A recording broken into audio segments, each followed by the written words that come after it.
যথারীতি মাছকে ভালো করে ছাড়িয়ে কি বলে আঁশটাশগুলো সব তুলে নিয়ে একেবারে সঙ্গে সঙ্গে সুন্দর করে পিস পিস করে একেবারে তৈরি করে কড়াতে তেল দিয়ে ভাজছেন। ও ভাইজানেরা, জওয়ান যুবকেরা, ও আমার মুরব্বিয়ানেরা, বাবারা শুনে এখানে বাবা, ওই মাছটিকে যখন কড়ার মধ্যে তেলেতে যখন দেওয়া হয়েছে, কিন্তু আল্লাহর হুকুম হয়ে গেল, কুদরতি ক্ষমতা, ওই ভাজা মাছগুলো ওই মাছটিকে যখন কেটে নিয়ে পিস পিস করে গরম কড়া তেলেতে দেওয়া হয়েছে, হঠাৎ করে দেখা যায় ওই পিসগুলো থেকে আল্লাহর হুকুমে ওই মাছটি জিন্দা হয়ে কড়ার গরম তেলের উপরে ঘুরতে লাগলো, চড়তে লাগলো। গরম তেলের উপরে চড়ছে, গরম তেলের উপরে সাঁতার কাটছে, গরম তেলের উপরে ঘুরছে। অবাক বিবি দেখে সর্বনাশ, নিজে হাতে পিস করেছি, তার আঁশ ছাড়িয়েছি, তার ভেতরে সেই সবকিছু বাদ দিয়েছি, মাল সব পড়ে আছে, অথচ রেডি হয়ে ঘুরে বেড়াচ্ছে। এই কয়েকদিন আগে দেখছিলাম কেতাবে। মাথা খারাপ, থাকতে না পেরে ভয়ে মাছ ছেড়ে দিয়ে দৌড় এক সাইডে গিয়ে দাঁড়িয়ে। যদি মাছ যদি এখানে জ্যান্ত হয়ে যেতে পারে, না জানি এই কড়া থেকে অনেক কিছু হতে পারে, ভয়ে মাছ ছেড়ে দিয়ে সাইড। মাছ তো খাবো কি, মাছ ছেড়ে দিয়ে দৌড়। ও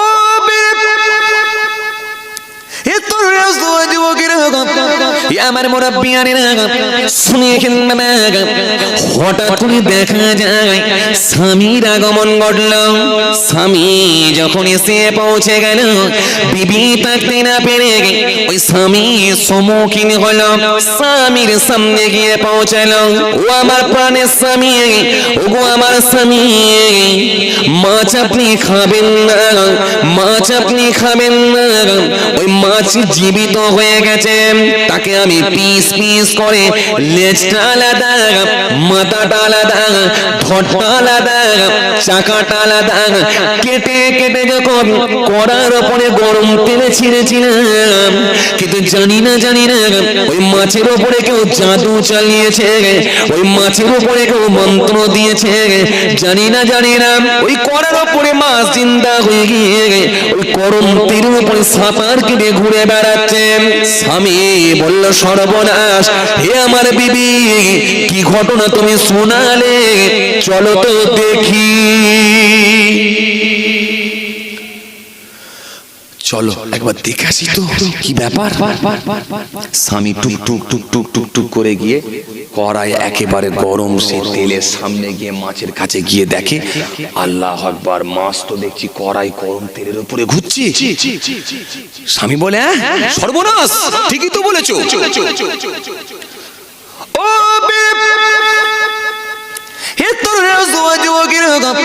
আমার মুরব্বিয়ানেরা, শুনে এখানে বিবিসি সময়ে বলেছিল, হে আমার স্বামী, শুনে রেখে দিন, এই মাছটা আপনার জন্য খাওয়া ঠিক হবে না। না জানি এই মাছের উপরে কেউ জাদু চালিয়েছে, নাহলে মরা মাছ কি করে জীবিত হবে। স্বামীও বলছে, ঠিকই বলেছ, নিশ্চয়ই কেউ জাদু চালিয়েছে। হঠাৎ করে দেখা যায় একটা গায়েবী আওয়াজ এলো, হে আল্লাহর বান্দা, হে আল্লাহর বান্দা, আবেদ শুনে রেখে নাও, তুমি এরকম কেন বারে বারে বারে বারে ভাবছো যে জাদু করেছে? এরকম কথা কেন তুমি বারে বারে ভাবছো?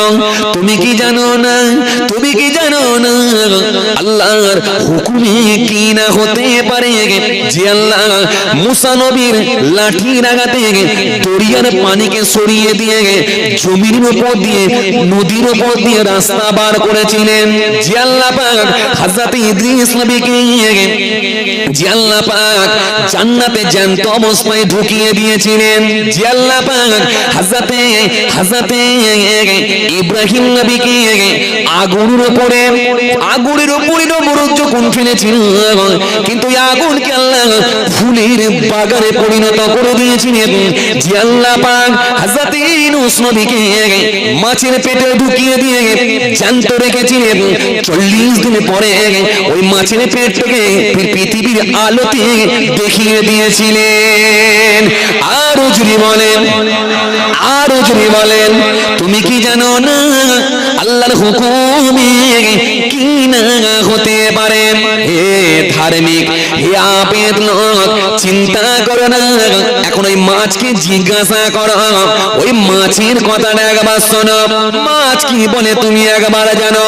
ওই মাছকে যখন জিজ্ঞাসা করা হলো, হে মাছ, তুমি কি চাও না তোমাকে আমি খাই?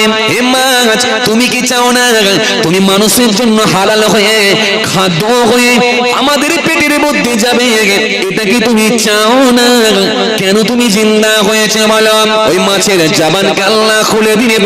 ওই মাছটি স্পষ্ট ভাষায় বলেছিল, হে ধার্মিক, হে আবেদ, শুনে রেখে দাও, অন্য মাছ আর আমি মাছ, দুটো মাছ কিন্তু এক নয়। দুটো মাছ কিন্তু এক নয়। আমি মাছের মধ্যে, আমার মধ্যে একটা গুণ আছে, এই জন্য আল্লাহ আমাকে জিন্দা করেছেন। তবে মনে রেখে দিও, যেখানে তুমি গিয়েছি পেলে আমাকে ধরে নিয়েছিলে, ওই জায়গাটায় আমি থাকতাম। ওই সামনে ওই দরিয়ার নদী ধারেতে কিনারায় একজন আবেদ লোক কুড়ে ঘরের ভেতরে ঝুপড়ি করে তিনি ওই ঘরের ভিতরে থাকতেন। সর্বদা রাসূলুল্লাহর ভালোবাসায় দরুদ শরীফ পড়তেন। আর আমি মাছ ওই জমিনের ধারেতে, দরিয়ার পানিতে, পানির নিচে থেকে ওই আমি বসে শুয়ে আমি পানির ভিতরে ওই দরুদ শরীফটা আবেদ লোকের শুনতাম। শুনতে দীর্ঘদিন ধরে শুনতে ওই দরুদ শরীফটা পুরোটাই মুখস্থ করেছিলাম। আরো জুড়ে বলেন, ওই দরুদ শরীফটা আমি মাঝে পড়তাম, শুনে বুঝে মুখস্থ করে নিয়েছিলাম। এজন্য প্রায় দিন আমি দরুদ শরীফ, প্রত্যেক দিন আমি দরুদ শরীফ আমি পড়তাম। এই দরুদের ফাজিলাতে, দরুদের ওসিলাতে, দরুদের মার্তাবায়, দরুদের খাতিরেতে আমার আল্লাহ রাজি হয়ে গিয়ে আমি মরা মাছকে গরম তেলের উপরে আল্লাহ জিন্দা করে দিয়েছে। আর আপনারা বাদাম খাচ্ছেন, দরুদ শরীফ পড়বেন। বললাম না দরুদের মার্তবা আছে না নাই? বলেছিলাম কি বলিনি? আসেন সেই দরুদ শরীফ, এই দরুদের ফাজিলাত আছে। খবরদার, সময়গুলোকে আপনারা যখন জলসায় যাবেন অতিবাহিত করবেন, কাজে লাগাবেন। সময় কাজে লাগাবেন। না জানি সারাদিন হয়তো একবারও দরুদ শরীফ হয় না। কথা ঠিক কি না? কথা বলো। এরকম হয়, এক সপ্তাহের মধ্যে হয়তো 2-4 বার দরুদ শরীফ হয় না, আল্লাহকে ডাকা হয় না। আর যদি এই রাসূলুল্লাহর মাহফিলে এসে 2-10 বার পড়া হয়, আল্লাহ ইচ্ছা করলে এর ওসিলায় তো একটা নাজাতের ওসিলাও করে দিতে পারে। সুতরাং এই জন্য দরুদ শরীফটা কাজে লাগাবেন, বেশি করে পড়বেন। দরুদের ফাজিলাত মার্তাবা আছে। বেশি করে দরুদ শরীফ পড়বেন। জি হ্যাঁ, কেন? বিশ্বনবীর সম্মান আল্লাহ সব থেকে বেশি বাড়িয়ে দিয়েছেন। জি হ্যাঁ, আমার নবী যখন মেরাজে গিয়েছিলেন, মেরাজে গিয়ে আমার নবী জান্নাত জাহান্নামা দেখেছিলেন। জাহান্নামা দেখতে যখন গেলেন, সমস্ত ফেরেশতারা আমার নবীকে দেখে উঠে দাঁড়িয়ে পড়েছিল। তাদের ভেতরে একটা ফেরেশতা, তার ভেতরে ওয়াহমিকা দেখা গিয়েছিল। তার ভেতরে একটু রিয়া, ফাখর, ওয়াহমিকা, রাসূলের প্রতি ভক্তি ভালোবাসা নাই, শ্রদ্ধা না থাকার কারণেতে আমার আল্লাহ তার খবরটা জানলেন। জেনে আমার আল্লাহ রাগান্বিত হলেন, নারাজ হয়ে গেলেন। আল্লাহ প্রত্যেকের খবর জানে। কথা ঠিক কি না? জোরে বলুন। জি হ্যাঁ, কুল তুখফু মা ফি সুদুরিকুম আও তুবদুহু ইয়া'লামুল্লাহ ওয়া ইয়া'লামু মা ফিস সামাওয়াতি ওয়া মা ফিল আরদ আল্লাহু আলা কুল্লি শাইইন কাদির। আল্লাহ সব খবর জানে। কি আল্লাহ? নাহনু আকরাবু ইলাইহি মিন হাবলিল ওয়ারিদ, বান্দার গর্দানের রগের থেকে আমি আল্লাহ আরো নিকটে আছি। সায়াকুলুস সুফাহা মিনান নাসি মা ওয়াল্লাহুম আন কিবলাতিহিম আল্লাতী কানু আলাইহা আলাইহা কুল লিল্লাহিল মাশরিক ওয়াল মাগরিব, মাশরিক মাগরিব পূর্ব পশ্চিমের মালিক আল্লাহ বলছে আমি, সবের মালিক আল্লাহ। সুতরাং সে আল্লাহ সব খবর জানে, কথা ঠিক কিনা ভুল বলো, জোরে বলো। রাসূলের প্রতি ভক্তি ভালোবাসা না থাকার কারণে আল্লাহ নারাজ হয়ে গেলেন। নারাজ হয়ে গিয়ে বলে, এই জিবরাইল ফেরেশতা, আমার নবীর প্রতি ভক্তি নেই, ভালোবাসা নেই, আমি আল্লাহ তাকে পছন্দ করি না, যাও তার ডানাগুলো কেটে দিয়ে তাকে অন্ধকার স্থানে নিক্ষেপ করো, ছুঁড়ে দাও। হযরত জিবরাইল ফেরেশতা রেগে গেলেন, রেগে গিয়ে ফেড আপ হয়ে তার ডানাগুলো কেটে তাকে অন্ধকার স্থানে অন্ধকার জায়গায় নিক্ষেপ করা হয়েছিল, ছুঁড়ে দেওয়া হয়েছিল। কেন? রাসূলুল্লাহর প্রতি ভালোবাসা ছিল না বলে। সুতরাং নবীর মাহফিলে যদি আসতে হয় তাহলে খুব ভালো করে একেবারে ভক্তি নিয়ে শ্রদ্ধার সঙ্গে রাসূলের প্রতি দরুদ শরীফ পড়তে হবে এবং পবিত্র পাক হয়ে মহব্বতের সঙ্গে গিয়ে পড়তে হবে। সেই রকম আপনার শিষ্টাচার রাখতে হবে। এখানটা কোনো ফাজলামি, চালাকি, ও আপনার কি বলে ফচকিমু, এসব করলে কিন্তু আমার নবী আমাদের উপর খুশি হবে না। সুতরাং যত দিন যাচ্ছে আদব কায়দা আস্তে আস্তে উঠে যাচ্ছে, কথা ঠিক বলছি না ভুল বলছি? এই আদব কায়দা শিষ্টাচার এগুলো আমাদের রাখতে হবে, নাহলে কিন্তু অসুবিধা আছে। কিন্তু সব জায়গার মূল কথা কোথায় জানেন? আসলে মানুষ এখন না কিরকম হয়ে গেছে জানেন? মানুষ এখন সেই কি বলে বাঁদর খেলার নাই মেতে আছে। পৃথিবীর যে মায়া, পৃথিবীর যে মহব্বত, পৃথিবীর যে আপনার কি বলে আনন্দ, এই নিয়ে মানুষ এত আপনার কি বলে মেতে আছে, মানুষ সব আস্তে আস্তে ত্যাগ করে দিচ্ছে। এরকম জলসার মাহফিল গুলোতে যাচ্ছে কিন্তু কাজে লাগাতে পারছে না। ছোট হুজুর কেবলা ওয়াজ করতেন, বিড়িখোর বিড়ি ছাড়তো, মদখোর মদ ছাড়তো, সুদখোর সুদ ছাড়তো। আমার নানাজান ফুরফুরা শরীফ ছোট হুজুর কেবলা, আমি ফুরফুরা শরীফ আল হযরত ছোট হুজুর পীর কেবলা রাহমাতুল্লাহ আলাইহি হুজুরের নাতি, আর পীরনগর দরবার শরীফ যিনি পীর সাহেব ছিলেন, জি হ্যাঁ, দাদা হুজুর কেবলার হাতে হাত দিয়ে দস্তে বায়াত ছিলেন কলকাতা 9 নম্বর হালদার লেনে, যিনার জানা যায় 12 লক্ষ মানুষের সমাগম হয়েছিল। যিনার লাশ মোবারক আল্লাহ পাক 3 দিন টাটকা অবস্থায় রেখে দিয়েছে। বসিরহাট আল্লামা হুজুর, মাকুলে সুফি আব্দুল মোমেন সাহেব হুজুর, এই সমস্ত দাদা হুজুরের যে খলিফা ছিল মস্ত বড় আল্লাহর ওলি, একই সঙ্গে দাদা হুজুর কেবলার দরবারে আমার দাদাজান বসতেন। বাবা দাদা হুজুরের খলিফা ছিলেন। আমার দাদাজানের বয়সটা কম ছিল না, 117 বছর। 117 বছর বয়স ছিল আমার দাদাজানের। গত 2013 সালে ইন্তেকাল করেছেন। আমি দাদাজানের মুখে নিজে কানে শুনেছি। বা দাদাজান বলছেন, বাবা আমি সীতাপুরে গেলাম, গিয়ে শুনলাম সে তৎকালীন সময় মার্টিন টেন, সীতাপুরে গিয়ে শুনলাম যে দাদা হুজুর কেবলা এখানে নেই, কলকাতায় আছে, 9 নম্বর হালদা লেনে। আবার বড় কষ্ট করে, তৎকালীন সময় ভালো ভালো গাড়ি ছিল না, 20-50 কিলোমিটার 100 কিলোমিটার যেতে গেলে 1-2 দিনের পথ, কথা ঠিক বলছি না ভুল বলছি? হেঁটে মাটিন টেনে করে বড় কষ্ট করে যেতে হতো। বললেন, বাবা আমি সেই সীতাপুর থেকে আবার বড় কষ্ট করে মাটিন টেন ধরে হেঁটে কষ্ট করে আবার সেই কলকাতা 9 নম্বর হালদা লেনে পৌঁছালাম। ওখানে পৌঁছে বললাম, হুজুর আমি একটু আপনার হাতে হাত দিয়ে হুজুর বায়াত হব। হুজুর দেখলাম পাগড়ি ছুঁড়েছেন। পাগড়ি? আমি বললাম, হুজুর পাগড়ি দেবো না হুজুর, বহুদিন ধরে আসছি হুজুর, আমার বড় ইচ্ছা, আমার বড় তামান্না, আল্লাহর ওলি মুজাদ্দাদ জামান আমির শরিয়া দাদা হুজুর কেবলার হাতে হাত দেবো। এই দাদা হুজুর কেবলার হাতে হাত দিয়ে তিনি দস্তে বায়াত ছিলেন। জবরদস্ত আল্লাহর ওলি, এত বড় আল্লাহর ওলি ছিলেন। বাপ আমার মেজলা হুজুর পীর কেবলা রাহমাতুল্লাহ আলাইহি আমার আব্বাজানকে বলতেন, বাবা জামাই তুমি ছোট হুজুরের জামাই মানে আমারও জামাই। বাবা জামাই তোমার আব্বাকে আল্লাহ যে কি জিনিস করেছে এখন মানুষ বুঝবে না, চলে যাওয়ার পরে বুঝবে। ওলিরা ওলিকে চেনে, আমি চিনি। তোমার আব্বাস জামানের দোয়াকে আল্লাহ দোয়ায়ে মুস্তাজিব করে নিয়েছে। যখনই তিনি যেটা বলেন আল্লাহর দরবারে তৎক্ষণাৎ কবুল হয়। বাস্তব আল্লাহর ওলি ছিলেন বাবাজি, আমার ভাইরা জবরদস্ত আল্লাহর ওলি ছিলেন। সব কেরমান থেকে এসেছিলেন আমাদের পূর্বপুরুষ। আমার দাদাজানের নাম হযরত সাদ সুফি আল্লামা পীর আব্দুল আজিজ কেরমানি রাহমাতুল্লাহ আলাইহি। তার আব্বা হযরত সাদ সুফি আল্লামা পীর ওসমান কেরমানি রাহমাতুল্লাহ। তার আব্বা হযরত সাদ সুফি আল্লামা পীর আব্দুস সুবহান কেরমানি রাহমাতুল্লাহ। তার আব্বা হযরত সাদ সুফি আল্লামা পীর আব্দুল জব্বার কেরমানি রাহমাতুল্লাহ। আমাদের পূর্বপুরুষরা সব কুড়িশন্ডা দরবার শরীফ শুয়ে আছেন। জি হ্যাঁ, আমার পূর্বপুরুষরা সব কেরমান থেকে এসেছিলেন, জবরদস্ত আল্লাহর ওলি। আমি আব্বাজানের দিক দিয়ে সৈয়দ, আম্মাজানের দিক দিয়ে সিদ্দিক, গুনাহগার আপনাদেরই ভাই, ছোট ভাই আপনাদেরই ছেলে পীরজাদা মাহফুজুল্লাহ হুসাইনি। মাঝে মাঝে আসি। তবে যে কথা বোঝাতে চাইছিলাম, ভাইরা আমার, দোস্তরা আমার, বাবাজিরা আমার, এই বিশ্ব নবীর প্রতি ভালোবাসা, মহাব্বত, ট্রানজাকশন, রিলেশন তৈরি করুন। তৈরি যদি করতে পারেন, আল্লাহ রাজি হলে এটাই আপনার আমার জন্য একটা নাজাতের উসিলা হয়ে যেতে পারে। জোরে বলেন।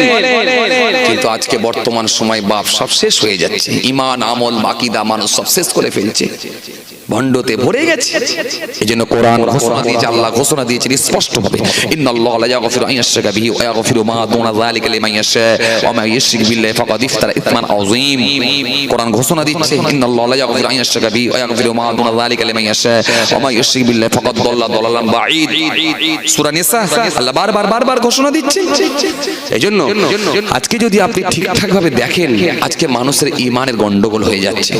কারোর ঈমান 30%, কারোর ঈমান 3%, কারোর ঈমান 40%, কারোর ঈমান 4%, কারোর ঈমান 50%, কারোর ঈমান 5%, কারোর ঈমান 80%, কারোর ঈমান 8%, 8%, কারোর ঈমান 100% 100% যদি ঈমান হয়, নিঃসন্দেহে আল্লাহর মনোনীত বান্দা হয়, আল্লাহর ডাকে সাড়া দিয়েছে।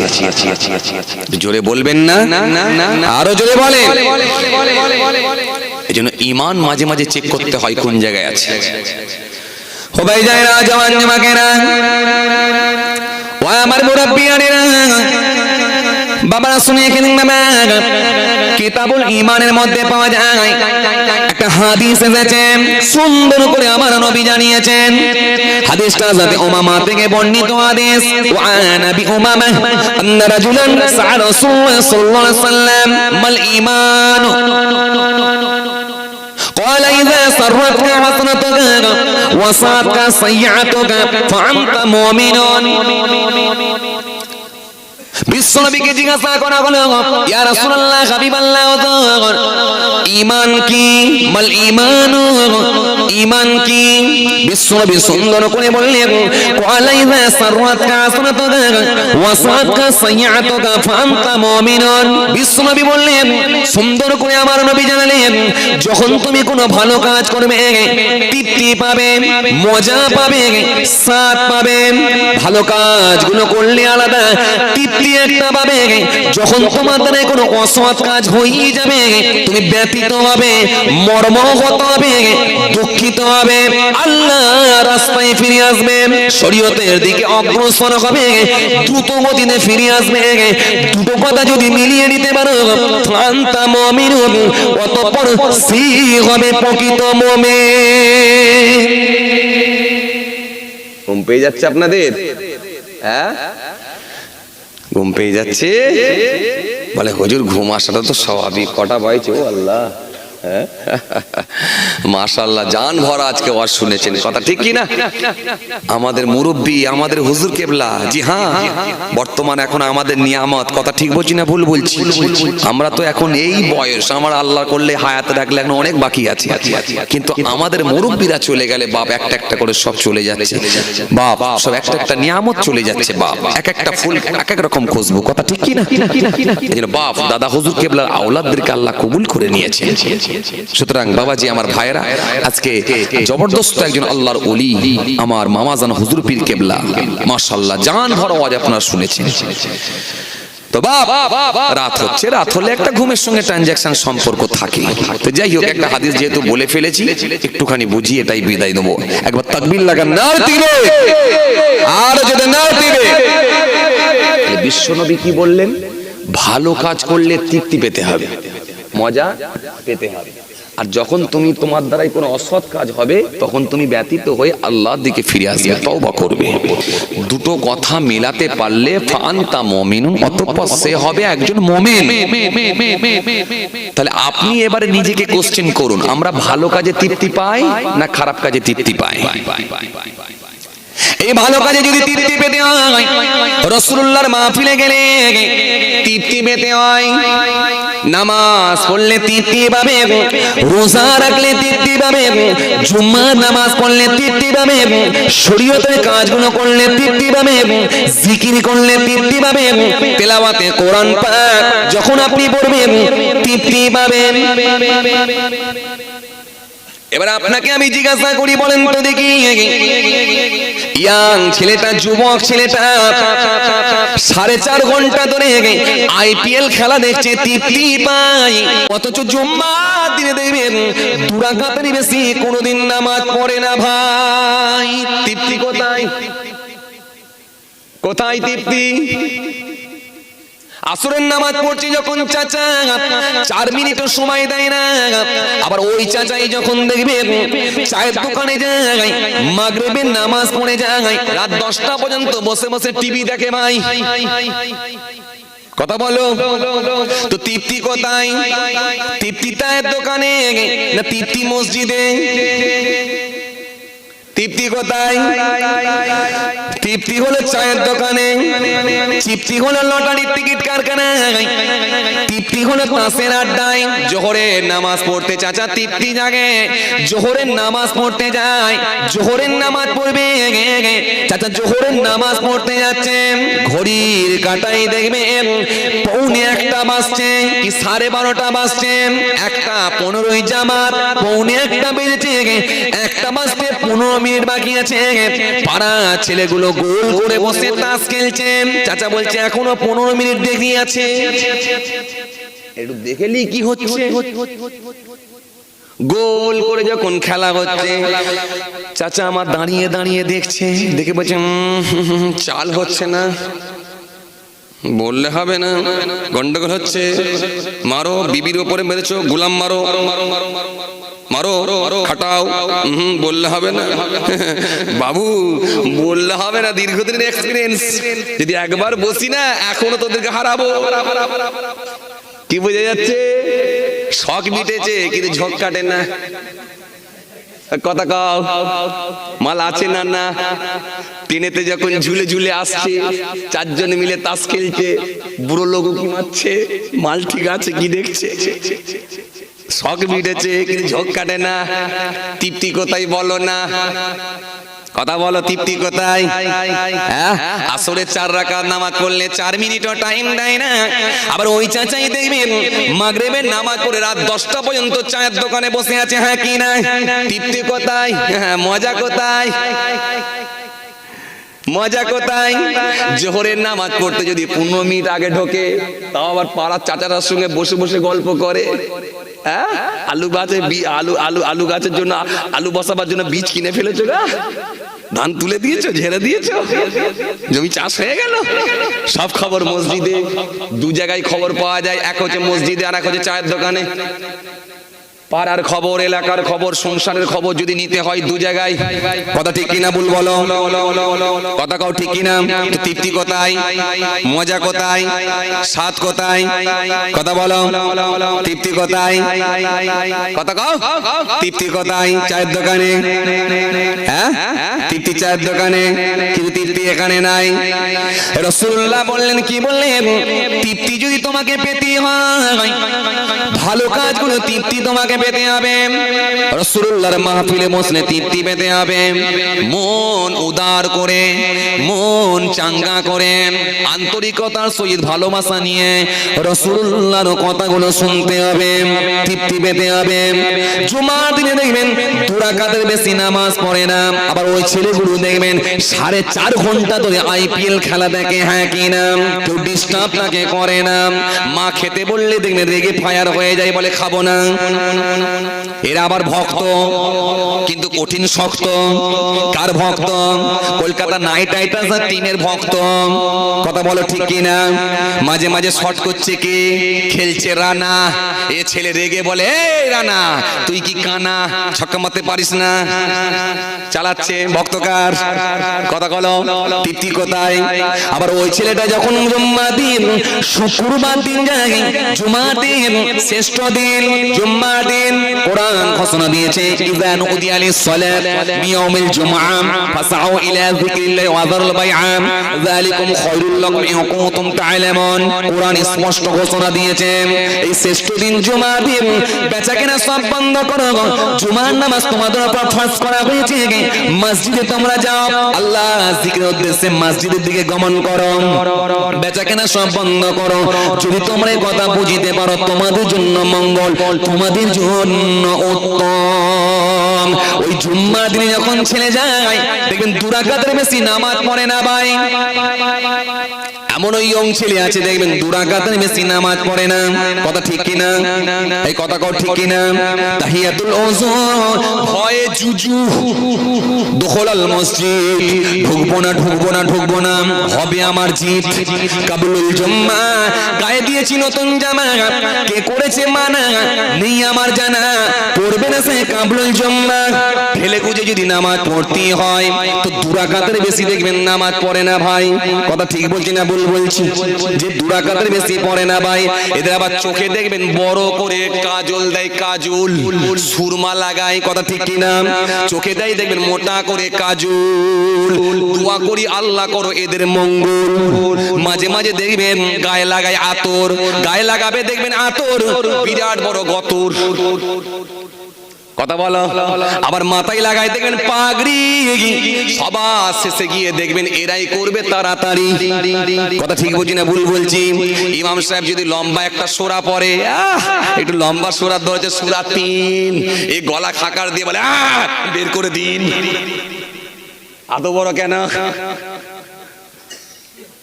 সূরা জোরে বেশি ধরলে আবার গলা খাকার দেয় ভাই। আজকে কোথায় আমরা পৌঁছেছি? হ্যাঁ কথা বলো তো। ঈমান কোন জায়গায়? রাসূল বললেন ভালো কাজে তৃপ্তি পাবে, খারাপ কাজগুলো অসৎ কাজগুলো যদি করে ফেলে তওবা করে আল্লাহর দিকে ফিরে আসবে।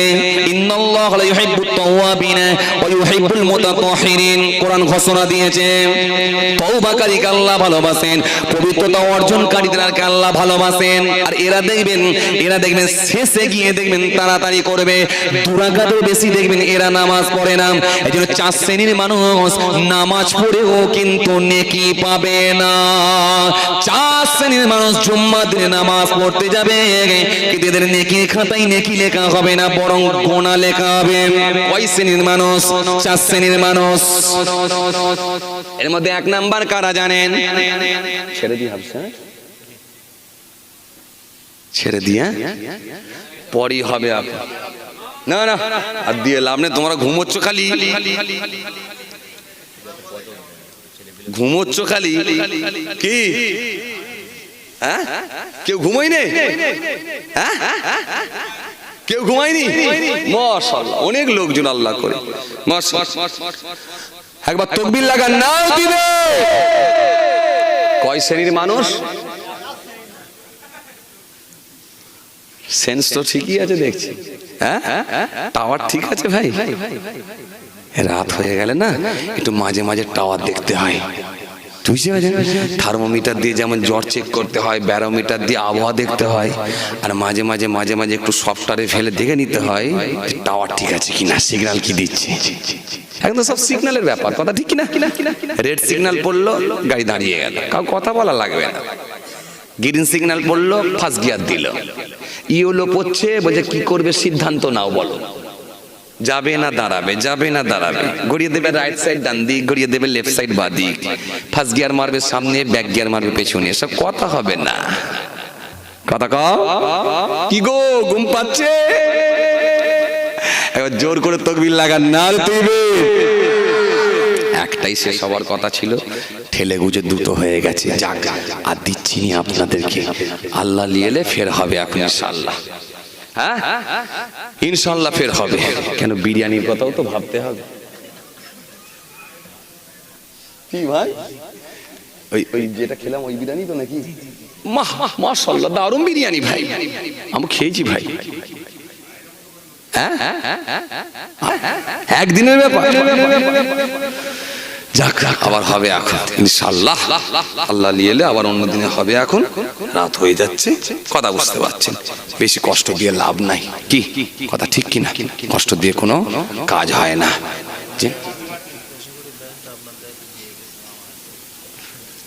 বাবাজি আমার ভাইয়েরা, বাবাজি কথা বুঝতে পারছো? এই জন্য বিশ্বনবী প্রফেট মুহাম্মদ সাল্লাল্লাহু আলাইহি সাল্লামকে আল্লাহ এমন একজন টিচার, এমন একজন লিডার বানিয়েছেন, আপনি যেভাবে নেবেন সেভাবেই ধরতে পারবেন। কথা বুঝতে পারছেন? যে ফাদার হিসাবে নেবেন বিশ্বনবী থেকে পাবেন, লিডার হিসাবে নেবেন বিশ্বনবী থেকে পাবেন। As a leader, as a teacher, as a commander, as a father, যেভাবে নেবেন, ফাদার হিসাবে, লিডার হিসাবে, কমান্ডার হিসাবে, প্রফেসর হিসাবে, ডক্টর হিসাবে, উকিল হিসাবে, হাকিম হিসাবে, যেভাবে নেবেন। আমি যদি এখন রাসূলুল্লাহ সাল্লাল্লাহু আলাইহি ওয়াসাল্লামের ট্রিটমেন্ট নিয়ে শুরু করি, আপনাদের আবার মাথা কাজ করবে না যে রাসূল কি ট্রিটমেন্ট করেছেন, ইনজেকশন দিয়েছেন, সিলাইন দিয়েছেন, দেখবেন বার করবো। থাক আজকে দিচ্ছি নি ভাই, অন্য দিনে হবে। এখন কেন এখন ইনজেকশন সিলাইন দিলে আমার মাথা খারাপ, অসুস্থ হয়ে যাবে আবার, কথা ঠিক কিনা? ওই জন্য আমরা সব সুস্থ, এখন আর ইনজেকশন দেওয়ার দরকার নাই, অন্য দিনে হবে। এখন ইয়াকুমুল বাইতা ওয়া ইয়াহলিবুনা সাতা ওয়া ইয়াকিতা সাওবাহু ওয়া ইয়াকসিফা না'লাহু ওয়া ইয়া'মিলু বিযাতি মিনাস সুহ ওয়া আয়েশা ক্বালাত কানা রাসূলুল্লাহ সাল্লাল্লাহু আলাইহি ওয়াসাল্লাম ইউহিব্বুল হালওয়া ওয়াল আসালা। এগুলো সব ইনজেকশন সিলাইন, এক একটা হাদিস দিয়ে রাসূল সাল্লাল্লাহু আলাইহি ওয়াসাল্লাম সব রোগগুলোকে সারিয়ে দিয়েছেন। যা তোদের রোগ হচ্ছে, চল আমি রাসূলুল্লাহ এইভাবে তোদেরকে চলতে বলছি, ট্রিটমেন্ট গুলো কাজে লাগা, এগুলো তোরা ট্রিটমেন্ট কর। এইভাবে যদি এই ফর্মুলায় যদি চলতে পারিস, ইনশাআল্লাহ কোনো চিন্তা নাই, তোদের পেট ভালো থাকবে, মাথা ভালো থাকবে, শরীর সুস্থ থাকবে, সবকে ভালো রাখবে কে? জোরে বলো, আমার আল্লাহ, স্রষ্টা, সৃষ্টিকর্তা, রব্বুল আলামিন আল্লাহ পাক। বুঝতে পারছেন? যেন বাবাজি আমার ভাইয়েরা, জুম্মার দিনে দেখবেন চারটে শ্রেণীর মানুষ যায় কিন্তু নেকি পায় না, পাপের খাতায় নাম লিখিয়ে চলে আসে। আমাদের গ্রামগঞ্জে অনেক ছেলেকে দেখা যায়, অথচ জুম্মার দিনে একটা অফার চলে, জানেন? একটা অফার চলে, এই অফারটাকে কাজে লাগাতে হয়। ও ও যুবকেরা, ইয়া মাই মুরব্বিয়ানেরা, বাবারা শুনে এখানে জেনে এখানে বিশ্বনবী আমার হাদিস পাকের মধ্যে সুন্দর করে বলে দিয়েছেন, যদি কোনো ব্যক্তি জুম্মার দিন সকাল সকাল গোসল করে, সকাল সকাল ওযু করে নিয়ে টুক টুক টুক টুক করে মসজিদের দিকে গমন করে, মসজিদের দিকে গমন করে মসজিদের ভিতরে গিয়ে একটা ধারেতে গিয়ে, একটা সাইডে গিয়ে যদি বসে পড়ে, একটা সাইডে গিয়ে বসে নিজের জিহ্বাটাকে, ঠোঁটটাকে আল্লাহ আল্লাহ আল্লাহ নামে জিকির লাগিয়ে দিতে পারে, ও ঠোঁটটা, জিহ্বাটা যদি আল্লাহ নামে জিকির লাগিয়ে দেয়, আস্তে আস্তে যখন মসজিদে আযান হলো, আযানের পরেতে ওই ব্যক্তি উঠে দাঁড়িয়ে সুন্নাত নামাজগুলো আদায় করে নিল, সুন্নাত নামাজগুলো আদায় করে নিয়ে ওই ব্যক্তি দেখতে না পেরে আস্তে আস্তে যখন মসজিদের মধ্যে সমস্ত মানুষ এসে পৌঁছে, ইমাম সাহেব যখন এসে পৌঁছে মসজিদের মধ্যে দেখা যায়, আস্তে আস্তে যখন ইমাম সাহেব খুতবা দিতে শুরু করে, ভাই আযান হয়, খুতবা দিতে যখন শুরু করে ভাই, ওই মানুষটা তখন ইমামের মুখের দিকে তাকিয়ে, ইমামের মুখের দিকে তাকিয়ে খুতবাটাকে মনোযোগ সহকারে শ্রবণ করতে থাকে। ভাই খুতবা হয়ে গেল, আস্তে আস্তে যখন খুতবা শেষ হয়ে গেল, তাকবীর দিয়া শুরু হলো, ইকামত দিয়া শুরু হয়ে গেল, ইমাম সাহেব যখন নামাজ শুরু করে দিল, ইমামের পেছনে দাঁড়িয়ে দাঁড়িয়ে 2 রাকাত নামাজ আদায় করলো, 2 রাকাত নামাজ আদায় করে নিয়ে আস্তে আস্তে সুন্নাত নামাজগুলো একটা একটা একটা করে সুন্নাত পরের নামাজগুলো সব আদায় করলো। এই সুন্নাত নামাজগুলো আদায় করে নিয়ে কারোর সঙ্গে কোনো কথা না বলে টুক টুক টুক টুক টুক টুক করে যখন বাড়ির দিকে রওনা হয়ে যায়, আমার আল্লাহ ওই বান্দার উপরে এত খুশি হয়ে যায়, বিশ্বনবী বললেন তার প্রত্যেকটা পা ফেলার বিনিময়ে, প্রত্যেকটা কদম ফেলার বিনিময়ে, পা ফেলার বিনিময়ে 1 বছরের নফল নামাজ, 1 বছরের নফল রোজার সওয়াবর নেকির খাতায় লিখে দেয়া হয়। 1 বছর প্রত্যেকটা পা ফেলার বিনিময়ে আল্লাহ 1 বছরের নফল নামাজ, 1 বছরের নফল রোজা দেবে। একটা বিরাট অফার চলে, এই অফারটা তো আমরা কাজে লাগাতে পারিনি, কথা ঠিক বুঝি না ভুল বলছি? অফার কাজে লাগাতে পারি আমরা? পারি না। দুনিয়ার অফারগুলো আমরা লাগাই, কথা ঠিক কি না? মাঝে মাঝে যখন কাশীপুর বাজারে যাই, ও শপিং মহলে, আরে বাপ রে বাপ, যে মাঝে মাঝে যখন আমরা শপিং মলে যাই, চৈত্র মাসের সেল, ছেলে বলে দেখ আমার খেল, বাটা কোম্পানি দিচ্ছে 20% ছাড়, বলে জুতো কিনা দরকার, জুতো কিনে নিচ্ছে, দুজোড়া, কাজ জোড়া, বাচ্চার এক জোড়া, বিবির এক জোড়া, 20% ছাড়, কথা ঠিক কিনা বলেন? বাড়িতে এসে বিবিকে বলে, বিবিরে দুজোড়া বেটার, দুজোড়া তোমার, বিবি বলে স্বামী তোমার, বলে আমি নি না, কেন স্বামীরা চট করে কিনতে চায় না, ঈদের দিনে দেখবেন স্বামী নিজের জামাটাকে দেখবেন ধুয়ে নিয়ে ইস্ত্রি করে পরে, অথচ বউ বেটাকে, বেটিকে, বিবিকে দেখবেন ভালো নতুন শাড়ি জামা কিনে দেয়, কথা ঠিক কিনা? এরকম অনেক স্বামী আছে, কথা ঠিক কিনা? এদের উপরে চাপ অনেক থাকে মাথায়, ঠিক কিনা? এই জন্য এরা দেখবেন নিজেরা অন্তত আরামায়েশ করতে চায় না, বিবিকে আরামে রাখবো, ছেলে মেয়েদের আরামে রাখবো, এটা চিন্তা করে, কথা ঠিক কিনা? বিবি বলে স্বামী গো, এটা তো ঠিক হলো না, তুমি যদি না কেনো আমিও নেব না। স্বামী আবার গেল, আবার গিয়ে দুজোড়া কিনে নিয়ে এলো, 20% ছাড়, জুতো কিনা দরকার। এগুলো হলো দুনিয়ার অফার, দুনিয়ার অফার গুলো আমরা কাজে লাগাই। কাল বেলা 10টার সময় খেলা, ফার্স্ট প্রাইজ 2 টাকায় 10 লক্ষ টাকা, সেকেন্ড প্রাইজ পালসার 220 গাড়ি, সঙ্গে থাকবে 20 ইঞ্চি কালার টিভি, আর কিছুক্ষণের মধ্যেই খেলা। যুবক ছেলেরা বলে চল এবারে পালা,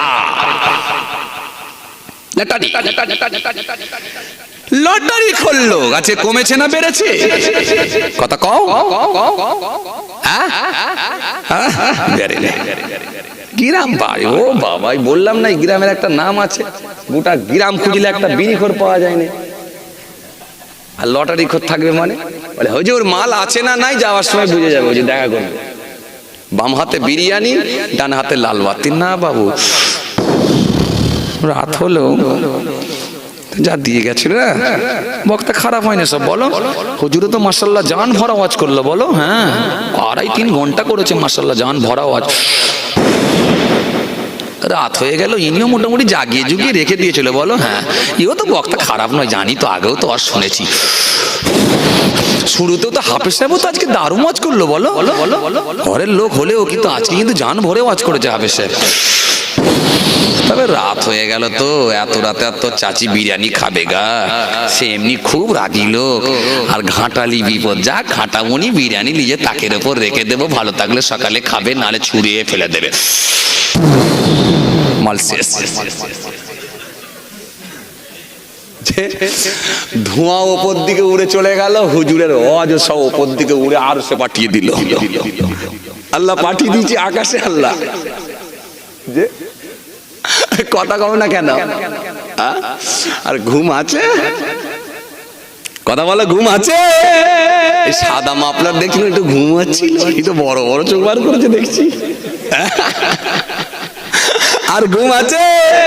তকবীর লাগাও, নারে তকবীর, আরো জোরে না দিবে, আরে বাবা 100 স্পিডে তোলো, নারে তকবীর, 100 স্পিডে নারে তকবীর। ডাকছি কাকে? রবকে, জমিন আসমানের মালিক আমার রব্বুল আলামিন আল্লাহকে, আরো জোরে দাও না দিবে। আমরা কোন দাদা দিদি বুঝি না, ডাকছি কাকে? জমিন আসমানের মালিক, হ্যাঁ কি না? জোরে লাগাও, না দিবে। মাশাআল্লাহ, সামনে ভোট আসছে, মাথা ঠান্ডা করে কাজ করতে হবে, কথা ঠিক কি না? জি, লাল গাড়ি এসে হাজির হয়ে গেল, নীল গাড়ি এলো, গেরুয়া গাড়ি এলো, সবাইকে একটা গাড়ি ঢুকবে ভাই, গেল লাল গাড়ি গেল, এবার একটা গাড়ি আসছে গেরুয়া গাড়ি, বুঝেন, জাফরং কালারের গাড়ি। ভাই সকল, পুকুরের পাড় বাঁধাবো না, টিউকল দেবো না, ইন্দিরাবাসন পাবে না, কন্যাশ্রী পাবে না, যুবশ্রী পাবে না, আপনার কি বলে কন্যাশ্রী পাবে না, বৃদ্ধ ভাতা পাবে না, সবুজ সাথী পাবে না, তবে মারামারি লাগাবো কিন্তু ছাড় কেউ পাবে না। গ্রামে রক্তের ফোয়ারা উড়ে যাবে, কাউকে বাদ দেবো না। মা বোনদের বলে দিন সকাল সকাল গোসল করে নিন, দেখবেন বড় একটা ফুল আছে, নাম হলো পদ্ম, মেরে দাও সদ্য। গেরুয়া বেরিয়ে চলে গেল। এই গাড়ি গাড়ি মারপিট ভাই, এই তো শুরু হয়েছে। দান রাসূল বলেন আল কতলু ওয়াল মাকতুল হুমা ফিন্নার, যে মারলো যাকে মারলো দুজনের ঠিকানা জাহান্নাম। ফ্রান্সে আমার নবীর কার্টুন তৈরি হলো রসুলের মহব্বতে ভালোবাসায়। ফ্রান্সের যে চিত্র কার্টুন যে তৈরি করা হয়েছে নবীর মহব্বতে ভালোবাসায়, একবার মিছিলেও গিয়ে যোগ দিই না এমনও মানুষ আছে। আর রাজনীতি করতে গিয়ে লাল নীল পার্টি ধরতে গিয়ে সব জীবন দিয়ে দিচ্ছি, কথা ঠিক কিনা? দাদার জন্য, দিদির জন্য, মোদির জন্য, আরে বাপরে কল্লা ফাটিয়ে ফেলছে। আল কতলু ওয়াল মাকতুল হুমা ফিন্নার, যে মারলো যাকে মারলো দুজনের ঠিকানা জাহান্নাম। সাহাবীরা বলে ইয়া রাসূলুল্লাহ, হাবিবাল্লাহ হুজুর, একজন মারলো আর একজন মরলো, দুজনের ঠিকানা কেন হবে? আল্লাহর নবী বলেন দেখো, ওরও ইচ্ছা ছিল, আশা ছিল, আকাঙ্ক্ষা ছিল ওকে মারবো, কিন্তু দুজন তো একসঙ্গে মরে না, একজন মারবে আর একজন মরবে। সুতরাং একজন মেরেছে আর একজন মরেছে, এজন্য দুজনই আশা আকাঙ্ক্ষা থাকার জন্য আমি রাসূল বলি দুজনের ঠিকানা জাহান্নাম হবে। এদিন আসুন, নবীর জন্য যদি জীবন দেন, আল্লাহর জন্য যদি দেন, কোরআনের জন্য যদি দেন, হকের জন্য যদি দেন, এই জীবনটাকে যদি আপনি উৎসর্গ করতে পারেন, আল্লাহর জন্য যদি দিতে পারেন, এটা হবে আপনার শহীদি মওত। যদি বলবেন না, খুশি মনে বলতে পারেন না, এই মওতটা হবে শহীদি মওত। আল্লাহ আপনাকে জান্নাতুল ফেরদাউস নসিব করে দেবে। সুতরাং এই মওত হবে, এই মওত যদি আল্লাহ দেন, এটা মাথা পেতে মেনে নেন। সুতরাং দাদা দিদির এদের সব মনে রাখবেন, সব ক্ষণস্থায়ী চিরস্থায়ী নয়, এর লংজিভিটি বেশি দিন নয়। চায়ের দোকান করে, পানের দোকান করে, ফুচকা বিক্রি করে, বাদাম বিক্রি করে খেটে খান, এতে শান্তি পাবেন। কথা ঠিক বলছি না ভুল বলছি? কথা বলো, এই তো বলো না। এর যাবার টাইম হলো আর ওই দিক দিয়ে ওর উঠার টাইম হলো, মাঝখানে টান টান উত্তেজনা। সিপিএম বলছে আমিও ছাড়বো না, বলো কথা ঠিক বলছি না ভুল বলছি? এবার কে লড়ে আর কে হারে, মাথা খারাপ। কিন্তু মনে রাখো, চায়ের দোকান করে যদি তুমি খাও, এতে শান্তি পাবে। রাজনীতির পয়সা এর কোনো বরকত নাই। এই জন্য কবি বলছেন কম্বলে 10 ফকির শান্তি সুখে নিদ্রা জাগায়, এক রাজ্যে 2 রাজা বাস করা যে ভীষণ দায়। কম্বল বড় না রাজ্য বড়, কথা বলো। জেগে আছে, কথা কয় না কেন বলো? হ্যাঁ, রাজ্য বড় ওই ছেলেটা বলছে, তোমরা কি কম্বল, কম্বলের দলে নাকি কিসের দলে? হ্যাঁ বলো। এক কম্বলে 10 ফকির শান্তি সুখে নিদ্রা জাগায়, এক রাজ্যে 2 রাজা বাস করা যে ভীষণ দায়। কম্বল বড় নয়, রাজ্য বড়, অথচ একটা রাজ্যে 2জন রাজা থাকতে পারে না। বলো, সিপিএম বলে আমি ছাড়বো না, মাঝখানে জায়গা তৈরি করবো, হ্যাঁ কি না? বিজেপি বলে গোটা দেশে আমি থাকবো, আর কাউকে ঢুকতে দেব না। টিএমসি বলছে আমিও ছাড়বো না, রাজ্য আমি রাখবো, হ্যাঁ কি না? এ বলে ওকে মারলে আমার, ও বলে ওকে মারলে আমার, 2 রাজা টিকতে পারে না। এ বলে ওকে মারলে আমার, ও বলে ওকে মারলে আমার। অথচ চিন্তা করো, আল্লাহর যারা মাহবুব হয়ে গিয়েছেন, দরবেশ ফকিররা দেখবেন একটা কম্বলে 10 জন মিলে ঘুমিয়ে আছে, কোনো সমস্যাই হয় না। আরো জোরে বলেন, আরো জোরে বলেন। সকালবেলা তোর কি খাওয়া হলো? বলে একটা ফাস্টফুডের দোকানের সামনে গিয়ে দাঁড়িয়েছিলাম, এক আল্লাহর বান্দার জানে দয়া হলো, আমাকে 4টে লুচি আর ঘুগনি কিনে দিল, পেট ভরে আমি খেয়ে নিলাম। দুপুর বেলায় কি হলো? একটা চিকেন বিরিয়ানির দোকানের সামনে গিয়ে দাঁড়ালাম, একজন আল্লাহর বান্দা 10 প্যাকেট বিরিয়ানি কিনলো, সাথে আমাকে একটা প্যাকেট বিরিয়ানি দিল, আমি খেয়ে নিলাম, তৃপ্তি হয়ে গেল, চান ঠান্ডা হয়ে গেল। রাতের বেলায় আমাকে 4টি রুটি একজন শখ করে কিনলো, কিছুটা আলু ভাজা দিল, রাতেও আমার হয়ে গেল। অথচ এই ফকিরটা জানে না আগামীকাল সে কি খাবে, কথা ঠিক কিনা? কথা বলো ঠিক কিনা? আগামীকাল সে কি খাবে তা জানে না, অথচ দেখো আমার আল্লাহ তার কোনো চিন্তাও মাথায় রাখে না, চিন্তা মুক্ত। তাই কবি বললেন, কি বললেন? একম বলে 10 ফকির শান্তি সুখে নিদ্রা যায়, এক রাজ্যে 2 রাজা বাস করা যে ভীষণ দায়। একটা রাজ্যে 2 রাজা বাস করতে পারছে না, অথচ এক কম্বলে 10টা ফকির শান্তি সুখে ঘুমিয়ে আছে। শান্তি আলাদা জিনিস রে ভাই, শান্তি আল্লাহ যাকে দেয় সেই একমাত্র পায়, যাকে আল্লাহ শান্তি দেয় না সে কখনো পাবে না। এজন্য কোরআন আল্লাহ সুন্দর করে বলেছেন, ইয়া আইয়ুহাল্লাযীনা আমানু লা তুলহিকুম আমওয়ালুকুম ওয়ালা আওলাদুকুম আন যিকিরিল্লাহ ওয়া মান ইয়াফআল যালিকা ফাউলাইকা হুমুল খাসিরুন। আল্লাহ সুন্দর করে ঘোষণা দিলেন, ঈমানদারগণ, হে বিশ্বাসীগণ, যদি তোমরা আমার জিকির থেকে গাফিল হয়ে যাও, যদি তোমরা আমার জিকির থেকে মুখটা ফিরিয়ে রাখো, যদি আমার জিকির থেকে যদি তোমরা গাফিল হয়ে যাও, আমার জিকির থেকে মুখটা যদি ফিরিয়ে রাখো, অবশ্যই তোমরা ক্ষতিগ্রস্ত হবে, অবশ্যই তোমরা বিপদগ্রস্ত হবে, অবশ্যই তোমরা বিপদের সম্মুখীন হবে। এমন বিপদে পড়বে ঘুরে আর দাঁড়াতে পারবে না, বিরাট বড় বাড়ি বানাবে বাড়িতে থাকতে পাবে না, বিরাট বড় গাড়ি বানাবে ওই গাড়িতে চাপা হবে না, বাড়িতে থাকবে 4-4টে ছেলে তোমার কথা শুনবে না, বাড়িতে থাকবে সুন্দরী বউ কথা হবে না, খালি ছবি হবে, হ্যাঁ কি না? যুবক ছেলেরা যাচ্ছে, হুজুর তাবিজ করে দেন। কি হয়েছে রে? বউ কথা শোনে নে, ছবি হচ্ছে কিন্তু কথা হয় না। বলো, ছবি হচ্ছে, ভিডিও হচ্ছে কিন্তু অডিও হয় না।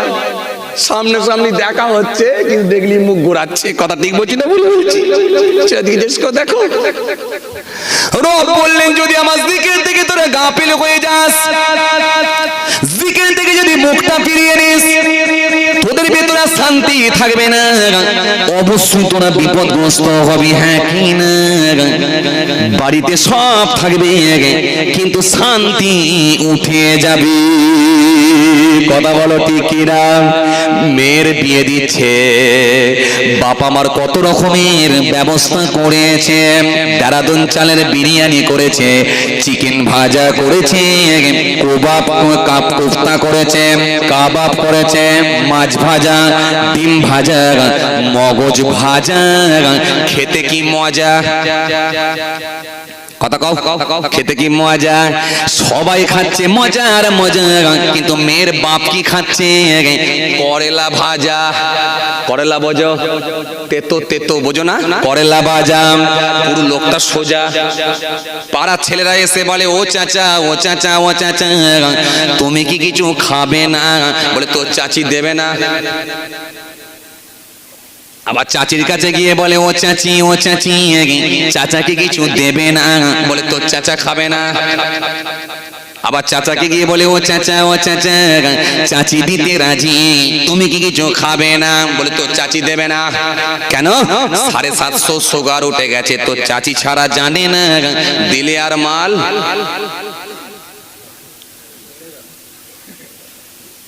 কথা কও না একটু, বলো আমার সঙ্গে। দিলে আর মাল এখানে থাকবে না। পটল ডাঙার তলায় ঢুকে যাবে, হ্যাঁ কি না? একজন রব বলছে সব থাকবে, লটারির টিকিট কেটে বড় বাড়ি করেছি, শান্তি তোর থাকবে না। তোর বাড়িতে এসি রুমেতে জামাই ঘুমাবে, মেয়ে ঘুমাবে, তারা আনন্দ করবে। তোর কোমরে আমি আল্লাহ এমন বাত দেব, বাতের যন্ত্রণায় অস্থির হয়ে যাবে। ডক্টর বলবে গদিতে ঘুমানো যাবে না, ছিঁড়া তালায় পড়ে থাকতে হবে বারান্দায়, হ্যাঁ কি না? তোর ভেতরে এমন শ্বাসকষ্ট দেব, হাঁপানি রোগ দেব, সর্দি ঢোকাবো। ডক্টর বলবে এসি খাওয়া যাবে না, নরমাল হাওয়াও খেতে পাবি না, বারান্দায় পড়ে থাকবি, হ্যাঁ কি না? গদিও পাবি না, এসিও পাবি না, মজাকও পাবি না, রান্নাঘরে ঘুমাবি হ্যাঁ কিনা, সব থাকবে ভিতরে, তোর শান্তি থাকবে না। এই জন্য শান্তি আলাদা জিনিস আর ফুর্তি আলাদা জিনিস। ফুর্তি তুমি করছো কিন্তু ভেতরে তোমার শান্তি না।